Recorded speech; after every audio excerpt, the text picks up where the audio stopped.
விவசாயி, mechanic, engineer, இப்படி அப்பாக்கள் யாரா இருந்தாலும் அவங்க கனவெல்லாம் அவங்க பசங்களுக்கு ஒரு best college. AAA College of Engineering and Technology, Sivakasi. Counseling code 4680. 21st rank in Anna University, National Board of Accreditation, NAC with A grade ISO certified institution.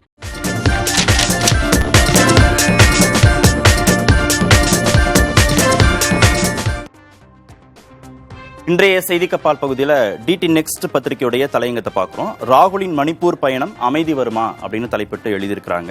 ராகுலுடைய Manipur பயணத்தின் மூலமாக மணிப்பூர் விவகாரம் மீண்டும் தேச பிரச்சனையாக மாறி இருக்கு. தேசம் கவனிக்கும் ராகுலின் மணிப்பூர் பயணம்னு தலையங்கத்தில் சுட்டிக்காட்டியிருக்கிறாங்க. மத்திய அரசு தொடர்ந்து மௌனம் காக்குது, அதை தகர்க்கும் முயற்சியாக ராகுலுடைய பயணம் இருக்கு அப்படின்னு சுட்டிக்காட்டியிருக்காங்க. இன்னும் அமைதி திரும்பல மணிப்பூரின் சாலைகள்ல அப்படிங்கிறதையும் சொல்லியிருக்கிறாங்க. கிட்டத்தட்ட 14 மாதங்களுக்கு மேலாக மெய்தி குக்கி இன மக்களிடையே இந்த போராட்டம் நடந்து வருகிறது. அந்த பிரச்சனைகளுக்கு தீர்வு காணும் விதமாக இன்னும் எந்த விதமான நடவடிக்கையும் மத்திய அரசோ மாநில அரசோ எடுக்கல அப்படின்னு தலையங்கத்தில் கடுமையான விமர்சனங்களை முன்வைத்திருக்கிறார்கள். ரவுடிகளுடைய நிர்வாகத்தின் கீழ் நகரங்கள் இருக்கு அப்படின்னு சுட்டி காட்டியிருக்கிறாங்க. தேர்தல் பிரச்சாரத்தையே தவிர்த்தார் பிரதமர் திரு நரேந்திர மோடி அப்படிங்கிறதும் தலையங்கத்தில் சொல்லியிருக்கிறாங்க. ஆனால் மணிப்பூர் விவகாரத்தில் ராகுல் எப்போதெல்லாம் வாய்ப்பு கிடைக்குதோ அப்போதெல்லாம் தொடர்ந்து பேசிட்டே இருக்கிறாரு.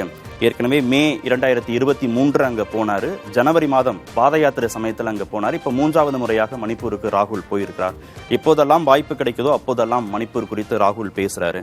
ஆனால் மத்திய அரசாங்கம் அது குறித்து பேசுவதை, அதை முன்னிலைப்படுத்துவதை தவிர்க்கிறாங்க. குடியரசுத் தலைவர் உரையில கூட அது மாதிரி எதுவும் இல்லை அப்படின்னு தலையங்கத்தில் சுட்டி காட்டியிருக்கிறாங்க.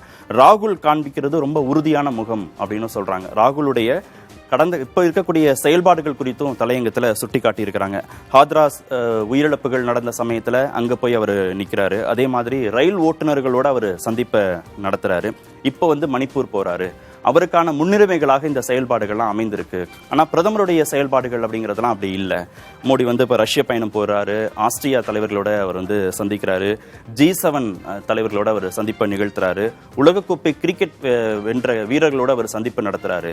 இந்த 2 தலைவர்கள், ராகுல் மோடியுடைய இந்த 2 தலைவர்களுடைய இந்த முக்கியத்துவங்களை, அதில் இருக்கக்கூடிய முரண்பாடுகளை மக்கள் கவனித்துக் கொண்டிருக்கிறார்கள் அப்படின்னு தலையங்கத்தின் இறுதி பகுதியாக அவங்க முடிக்கிறாங்க. விவசாயி, மெக்கானிக், இன்ஜினியர், இப்படி அப்பாக்கள் யாரா இருந்தாலும் அவங்க கனவெல்லாம் அவங்க பசங்களுக்கு ஒரு best college. AAA College of Engineering and Technology, Sivakasi. Counseling code 4680. 21st rank in Anna University, National Board of Accreditation, NAC with A grade ISO certified institution.